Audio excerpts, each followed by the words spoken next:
yang plagiarisme itu, auto plagiarisme itu begini. Bapak Ibu pernah nerbitin satu buku di penerbit.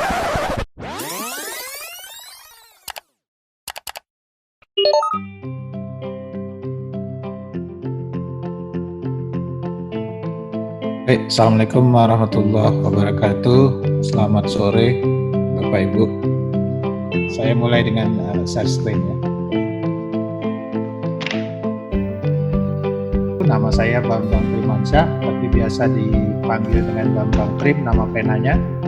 Hari ini kita akan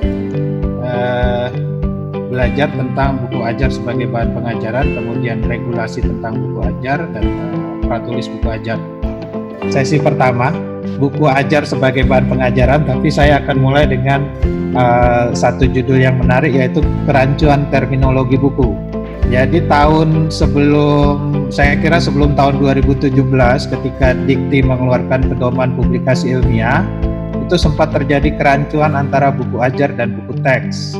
Berarti itu adalah scientific book yang masuk mungkin kategori buku ilmiah populer. Kenapa ada buku ilmiah populer? Ada nggak buku ilmiah yang tidak populer? Ada, namanya monografi. Jadi kalau buku ilmiah populer mungkin kita sebut saja model A Brief History of Time-nya Stephen Hawking, atau buku-buku seperti yang ditulis oleh Pak Renal Kasali, itu buku ilmiah populer. Buku ajar dan buku referensi. Buku ajarnya udah benar, buku referensinya salah. Buku referensi salah itu di pedoman operasional penilaian angka kredit untuk kenaikan jabatan akademis dan pangkat. Kalau yang dimaksud pedoman dikti, buku referensi itu adalah kamus, ensiklopedia, atlas, farmakop itu daftar obat, direktori, dan katalog. Itu buku referensi. Buku pintar itu buku referensi. Tapi yang dimaksud di pedoman operasional penilaian angka kredit itu bukan buku referensi. Jadi muncul kerancuan terminologi. Tapi ya inilah yang karena kita mau mengajukan angka kredit, akhirnya kita menyamakan persepsi yang salah bahwa di luar buku ajar itu ada buku referensi. Ya. Mengenali buku ajar sebagai bahan pengajaran. Ya. Nah, saya akan bicara soal ciri buku ajar di perguruan tinggi. Ya, ciri buku ajar di perguruan tinggi. Yang pertama, buku ajar judulnya pasti identik dengan mata kuliah. Bukan pastilah, rata-rata identik dengan nama mata kuliah. Ini yang sampai sekarang nggak ada lawannya. Ya. Untuk psikologi komunikasi ini yang diterbitkan Rosda, kemudian diambil alih.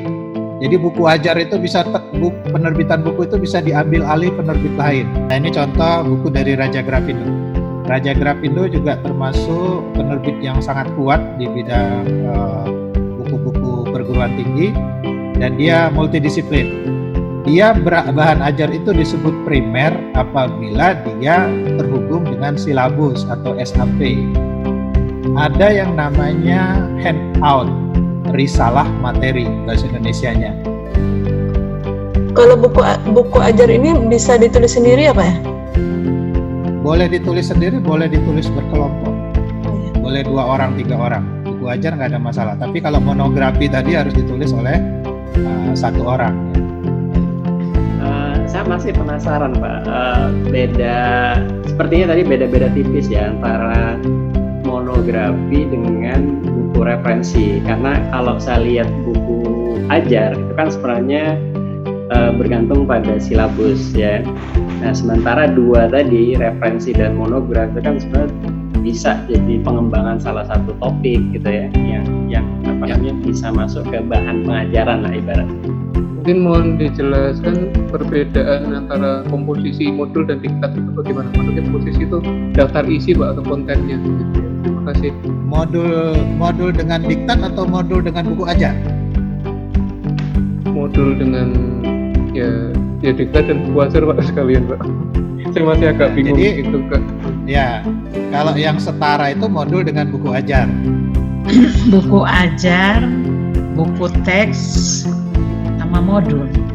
Kan buku teks itu biasanya nggak ada pertanyaan-pertanyaan Pak.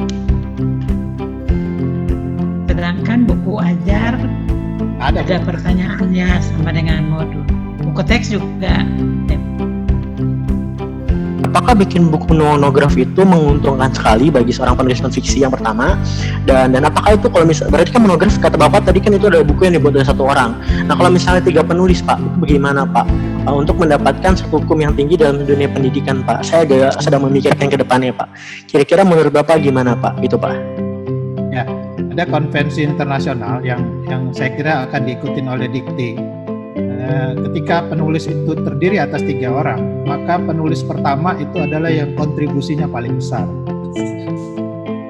Boleh Bu Nurnia boleh ya dari disertasi terus dijadikan monograf, terus jadikan buku ilmiah populer, bukan masuk plagiar, bukan. Yang plagiarisme itu, auto plagiarisme itu begini.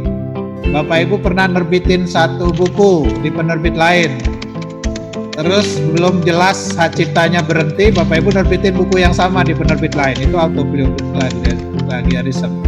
Bapak Ibu pernah menerbitkan artikel tahun 2017 di salah satu jurnal, terus tahun 2019 Bapak Ibu terbitkan lagi tanpa pernah menyebut bahwa itu pernah dipublikasikan. Itu namanya auto plagiarisme, memplagiat tulisan sendiri. Tapi mengubah bentuk itu bukan plagiarisme. Sebab